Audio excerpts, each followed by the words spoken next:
our governments are not doing what Ukraine needs to hold its own, and what it needs to defeat Russia's expansionists. There's $350 million, including 26 billion, sorry, 320, $350 billion, including 26 billion pounds in the UK, which is Russian government money, which is essentially owed to Ukraine as reparations. It has been 5 years since Alexei Navalny, a Russian opposition leader and anti-corruption activist, was poisoned by a Novichok nerve agent.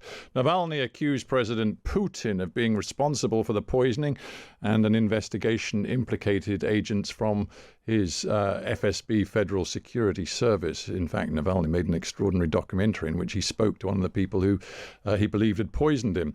He did survive. He bravely returned to Russia after treatment in Germany. Then he became a political prisoner for the rest of his life. In December 23, Navalny went missing from prison for almost 3 weeks. And when he re-emerged, he was in an Arctic Circle corrective colony. In 2024, he died in prison. And that sparked protests in both Russia and in other countries around the world. We're going to speak to a couple of people about Navalny. Let's start with Jamison Firestone, an anti-corruption lawyer who worked with Alexei Navalny. Jamison Firestone, welcome to the Times at One. Tell me about your association with Navalny and what are your memories of him? Sure. I met Alexei Navalny back in 2009 when he was unknown, even to me. We were at a conference that was supposed to promote business in Russia, and he got up and started explaining just how corrupt Russia was and why nobody should do business in Russia, which struck off a friendship with me because I had come to the same conference to do exactly the same thing. So that's how I met Alexei.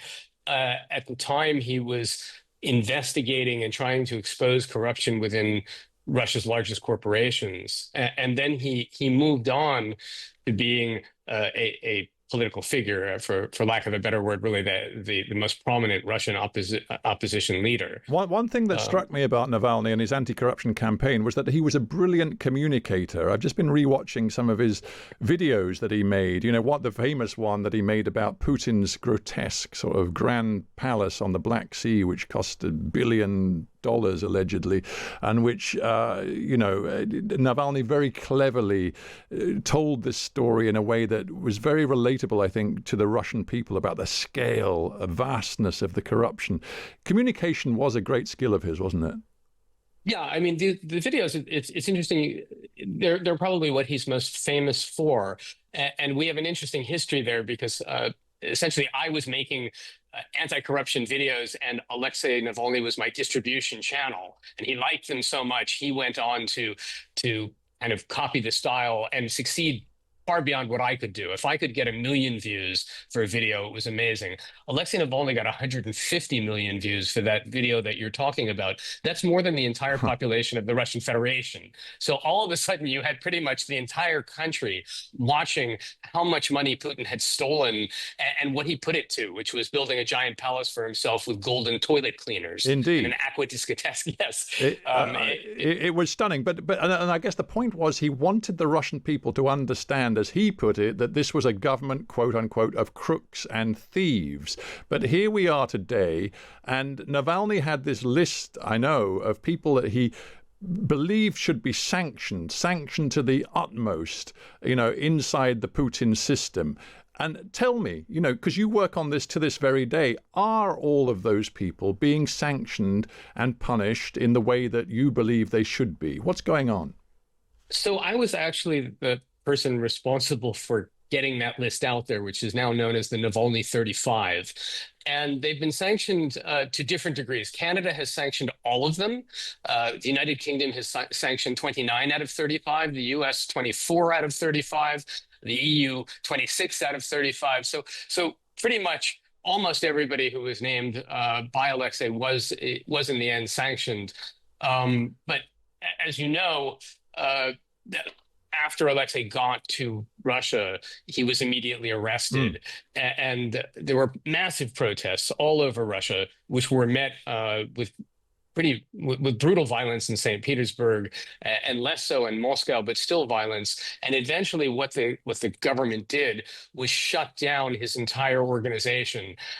And then after that, they declared it an extremist organization, which simply meant that if you were a member of his organization, you were basically a terrorist. And now they're taking that one step further, which is if you even Google his organization, you're basically going to be an extremist. So they have simply outlawed opposition movements all across Russia and Well, made it a I'm going to talk crime. about the political atmosphere inside Russia more in a moment with another close colleague of Navalny's. But just one final question for you, Jamison. What does it tell us, do you think, that all of these hundreds of billions of Russian assets, which have been frozen in different financial institutions around the world, are still not accessible to Ukraine? None of them, it seems, have been released to Ukraine in a way that you and others have been arguing must happen. What does that tell us?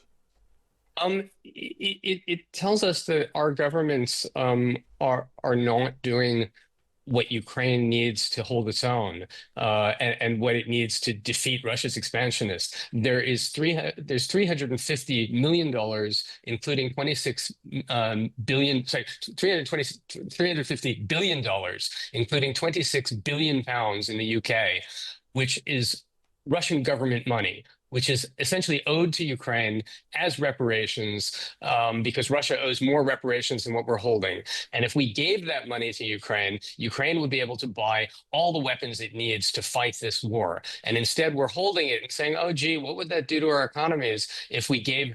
If we gave that money to Ukraine, would criminal nations Yeah. continue to invest in bonds in the UK or the EU? And that's the wrong question. The right question should be, what's the cost of letting Ukraine fail?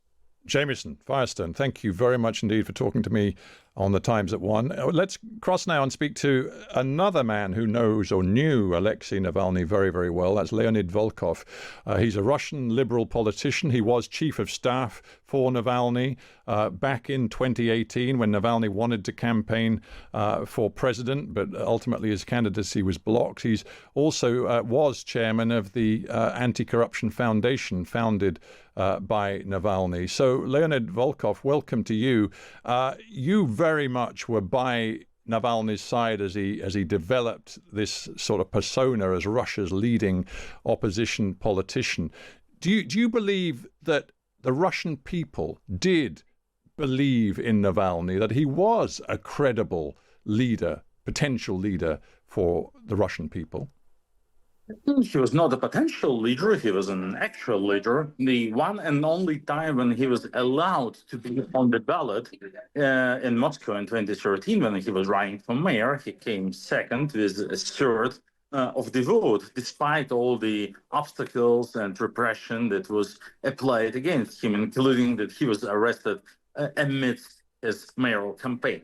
That's why Putin was scared, and he was never, ever anymore allowed to be on the ballot. So he was never allowed to run for president in 2018 because he enjoyed so much popular support. In 2017, 2018, before the presidential election, we toured the country. We went to 62 cities, opening our election headquarters there, and we held rallies with thousands of supporters coming to see Navalny and to support him in every of those cities. In most of those cities, these were the largest political rallies ever held there. And of course, this clear wave of political support for the opposition leader actually made Putin decide first not to allow him to run, and second to kill him. Leonid, I'm going to stop you there because we don't have that much time. I've got a lot of different questions for you. One is, I talked to Navalny a couple of times. He always said to me, you can only be a credible opposition leader in Russia if you are inside the country. It's never going to work from exile, which I guess is why he felt after being poisoned, he had to go back. But do you believe, and you've talked to him, I know, a lot, do you believe that he recognized it was possibly a death sentence to go back to Russia after that Novichok poisoning? Well, I mean, he knew that. He talked about it very clearly in the Navalny documentary, this movie that won the Oscar in 2023, and also in his book, The Patriot. He clearly writes about the risks and the challenges and the risks that he's ready to take. But I mean, he was ready. He knew that's deadly dangerous to challenge Putin, but he wanted to go like wherever it takes. And what about today? Because after the all-out invasion of Ukraine in February 2022, Putin has massively ramped up repression. I know your anti-corruption foundation tries to broadcast into Russia from exile using the YouTube platform, but I've read in recent weeks even YouTube is becoming very difficult to use inside Russia. The level of repression surely means that dissent, opposition voices, the kind of voice that Navalny represented, the Russian people are no longer hearing it. Well, we still have an audience of 18 million unique monthly viewers inside Russia, and that's a lot. Having said that, that's true. That's getting harder and harder to push our message through all the obstacles, through censorship. But there is a demand. 52% of Russians have VPNs installed. I think that's the largest penetration rate of all countries, and they need VPNs to circumvent the Russian internet censorship. So people need access to independent information, and we try our best to present them with this information. But that's right, it's very complicated now. I think very complicated is an understatement, but Leonid Volkov, I thank you very much indeed for joining us on Times at One, and Jamison Firestone before. Thank you to you too.